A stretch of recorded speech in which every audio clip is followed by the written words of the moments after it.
Bonjour à tous. Aujourd'hui, nous allons étudier ensemble la consommation et ses déterminants. Alors, ça va nous amener à envisager différents aspects de la consommation. Euh, Tout d'abord, eh bien, nous allons voir quelques notions de base, essentiellement une définition de la consommation. Ensuite, nous envisagerons les différents types de biens. Puis nous verrons proprement dit les déterminants de la consommation, les différents types de déterminants de la consommation. Puis nous ferons la différence entre désir et besoin. Nous verrons que nous avons déjà vu une de ces deux notions. Et puis nous verrons les différents types de consommation.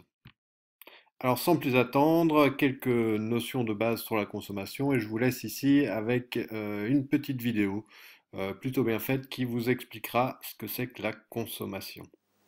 La consommation, c'est l'action d'utiliser des biens ou des services pour satisfaire un besoin.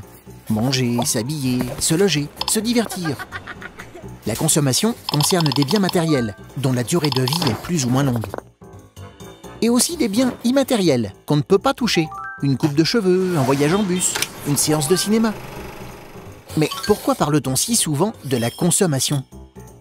Car pour consommer, il faut fabriquer des objets, construire des magasins et des services pour les vendre. Cela crée du travail. La consommation est donc l'un des signes de la bonne santé d'un pays. Le travail donne des revenus aux habitants, qui consomment, et ainsi de suite.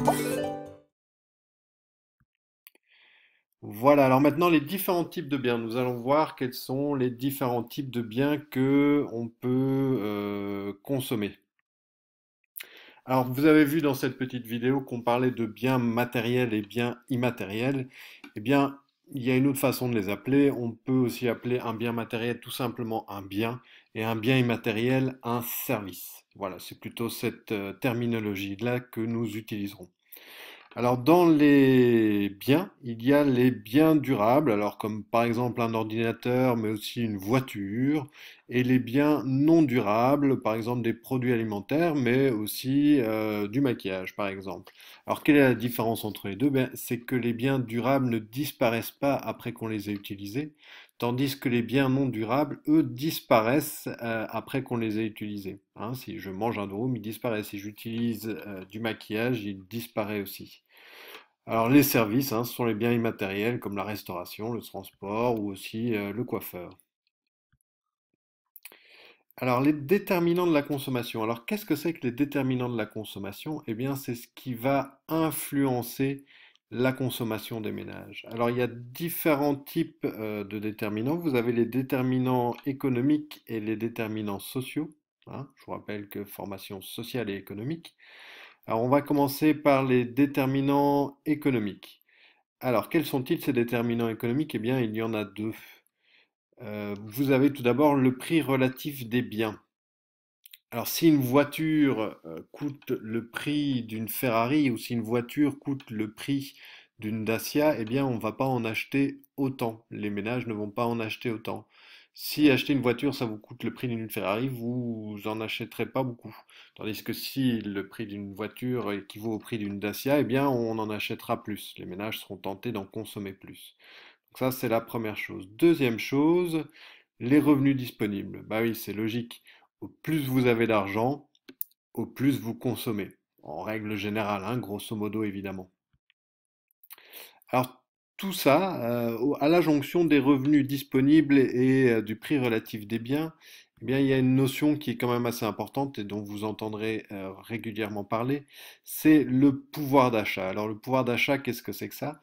C'est la quantité de biens et de services qu'un revenu permet d'acheter. Voilà, si vous avez beaucoup d'argent et que les biens et les services coûtent pas cher, vous aurez un très grand pouvoir d'achat. Si vous avez beaucoup d'argent mais que les prix des biens et des services coûtent cher, eh bien votre pouvoir d'achat sera moins important. Si vous avez un tout petit revenu et que les biens et les services coûtent très cher, eh bien votre pouvoir d'achat, pardon, sera très petit. C'est logique. Alors il y a aussi des déterminants sociaux. Alors, quels sont-ils ces déterminants sociaux? Eh bien, tout d'abord, il y a le comportement des autres consommateurs, la mode. Quand il y a une mode eh bien, la mode peut vous pousser à consommer certaines choses. Si la mode est au hand spinner, eh bien, on va consommer beaucoup de hand spinner. Si la mode est au joli petit top bleu, eh bien, on achètera beaucoup de jolis petits tops bleus.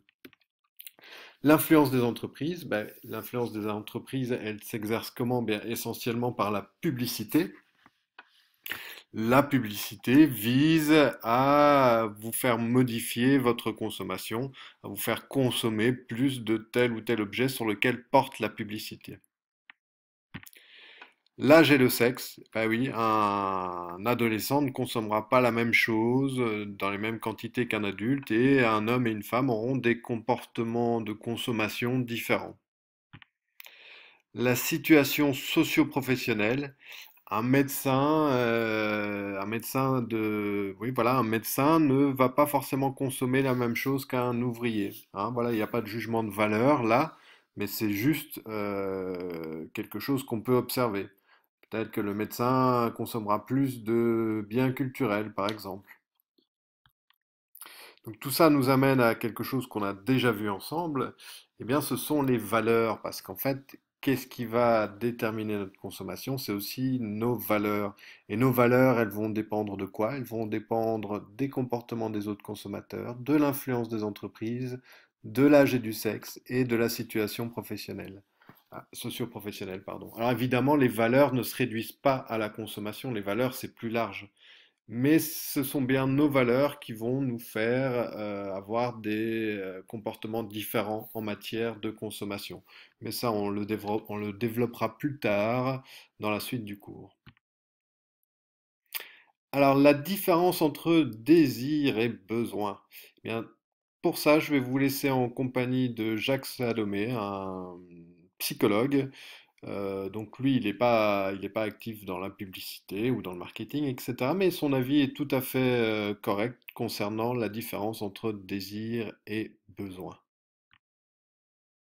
Un besoin, il a besoin d'être satisfait. Voilà. J'ai besoin d'aller faire pipi, je peux différer mon besoin, mais il faudra que j'aille faire pipi. J'ai le sommeil, j'ai soif, j'ai faim, etc. Donc le propre d'un besoin, c'est qu'il a besoin d'être satisfait, comblé, sinon il met mon intégrité physique, psychologique en péril. Le propre d'un désir, contrairement au besoin, c'est que lui, il n'a pas besoin nécessairement d'être satisfait. Bien sûr qu'on veut combler nos désirs. J'ai envie d'aller au théâtre ce soir, j'ai le désir d'aller au théâtre ce soir et je voudrais combler ce désir. J'ai envie de faire l'amour, j'ai envie que mes enfants réussissent leurs études, que ma femme reste avec moi, ne me quitte pas. Nous avons une foultitude de désirs.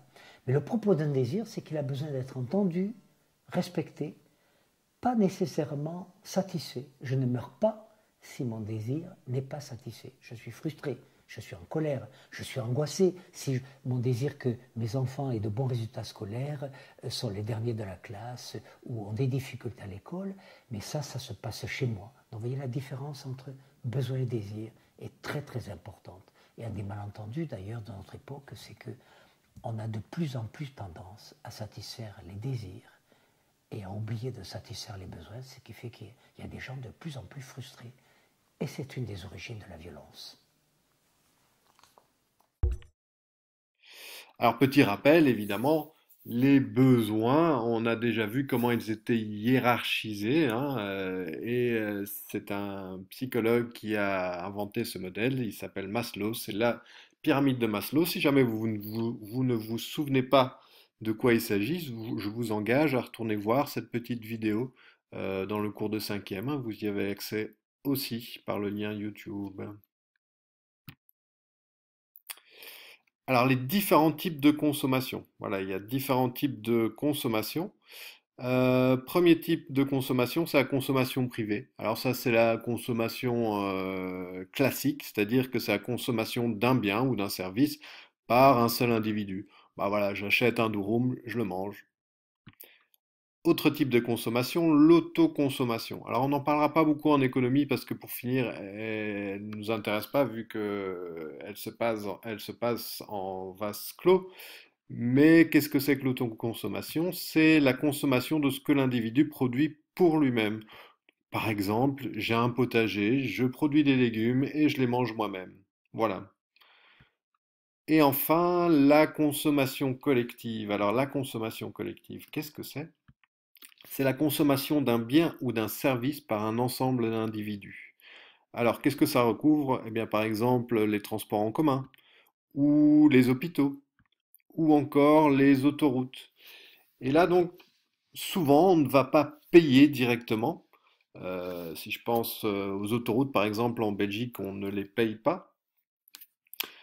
Mais par contre, on les paye indirectement avec nos impôts, hein. Et même si on paye quelque chose, par exemple, si vous allez à l'hôpital, vous allez payer quelque chose. Si vous prenez le bus, vous allez payer quelque chose.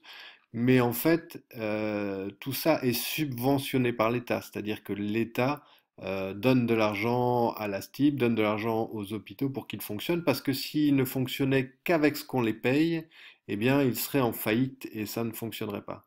Donc voilà, c'est ça la grosse différence pour la consommation collective, c'est que l'État intervient et qu'on paye cette consommation-là par le biais de nos impôts. Voilà, j'espère que vous avez tout compris, mais je vous fais confiance pour ça. N'oubliez pas votre fiche Virec et les éventuelles questions que vous avez à poser. Au revoir.